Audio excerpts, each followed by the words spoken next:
beyond guitar, the whole idea is to get deeper into our involvement with our art and approach it in such a way so that when we go on stage and perform it, or go in the studio and perform it, or whatever, that we're digging into areas that are absolutely as far as we can go with ourselves, and then expressing from that perspective. Yeah, so what you just said was that when you're songwriting, you learn more than just doing scales. Right, you learn feel and what tones sound good together.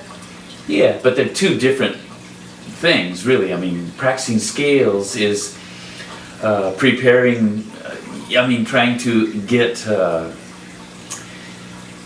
It's mechanics. Yeah, playing scales is athletics. It's right. Working out and getting speed, accuracy, and strength, which is a whole different ballgame than writing songs.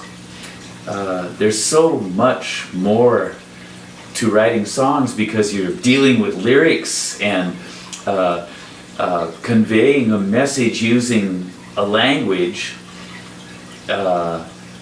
which is so complicated, right. Because you've got an idea of something that you want to express, and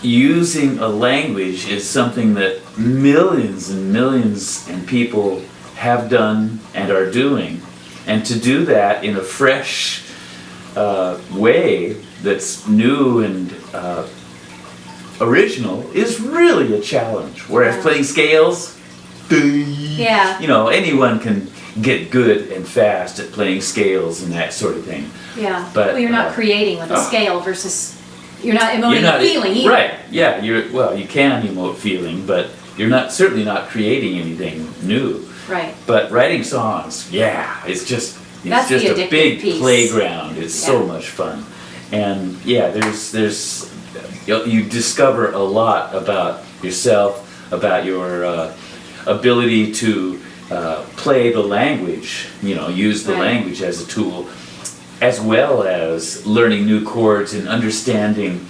I've got this nice arpeggiated thing, and then what do we do? Yeah, so what chord progression is that? And then you take the root of that arpeggiated thing, and then, those are the chords. Okay, now that I've got the chords, now we've got that melody that you like. Yep.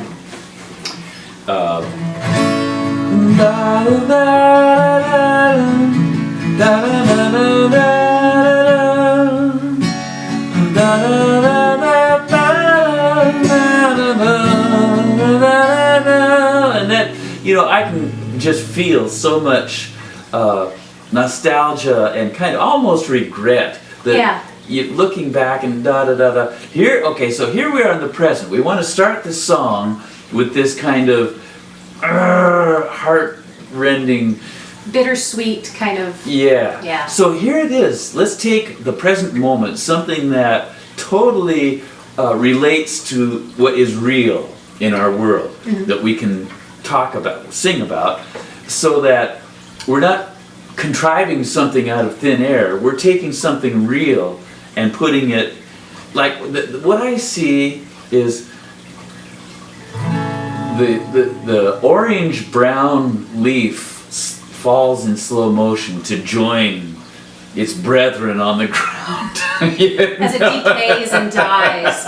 It was once green. It was once green, and now it went orange from a bud brown. to basically like we do. Yeah, I know. It's a beautiful analogy. But it's a graceful fall. But how the heck do you say that with lyrics that are easily sung and assimilable by a mass public? But arbitrary enough that you're not dictating exactly what someone's going to feel when they hear it.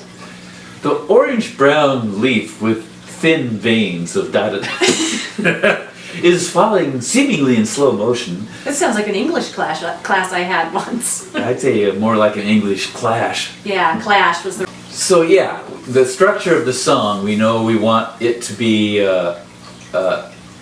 start with kind of a dark, heart-rending thing, and then it's gonna go into this happier part where it's describing the scene from your youth. And that's gonna just be happy and glowing with sunshine. But how to get there? Well, that's a segue that we'll have to create. Boy, you look at the Beatles and you can see that this part of the song does this, and this part of the song is way different. And the little thing that they put, the little device that they put in there to get to that other part, that's part of their ingeniousness. And that's what we will do as well. Right now. Yeah. Okay, so it's like a transition, right? yeah, transition.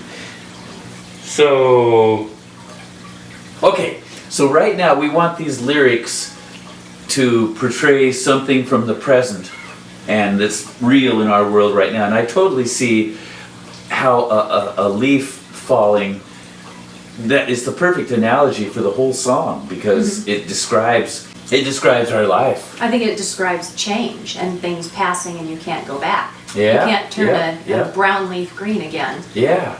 So these are lyrics right here. Ah. Yes. And so that's another thing about writing lyrics, is that when you're very specific about expressing your thoughts, describing items, things, places in your people, in your song, then it's a much clearer picture than if you're real general and vague, So in this case, I want to talk about an orange-brown leaf falling from a tree. Okay. Because then you can totally picture that, because it's so specific. Right. Okay, so as we're trying to come up with these lyrics, we want them, of course, to fit in nicely. And so let's just, if we have a tempo established, we're not going to try and put too many words I see. in. So I'm thinking, an orange-brown leaf falls from a da-da-da-da tree. Da-da-da, the you and me. So yeah, so I just suggested some falling in slow motion, looping, lilting lazily, and that looping, lilting lazily is alliteration. So the reason for painting a picture of our present scene here is to create a context within which to have our little story. Right. And so when you create a visual scene with the lyrics, then now you've got a movie, because the listener to this song totally sees this. Right. They see it, and because they see it and they can be there, then whatever the message of the song is really going to hit more.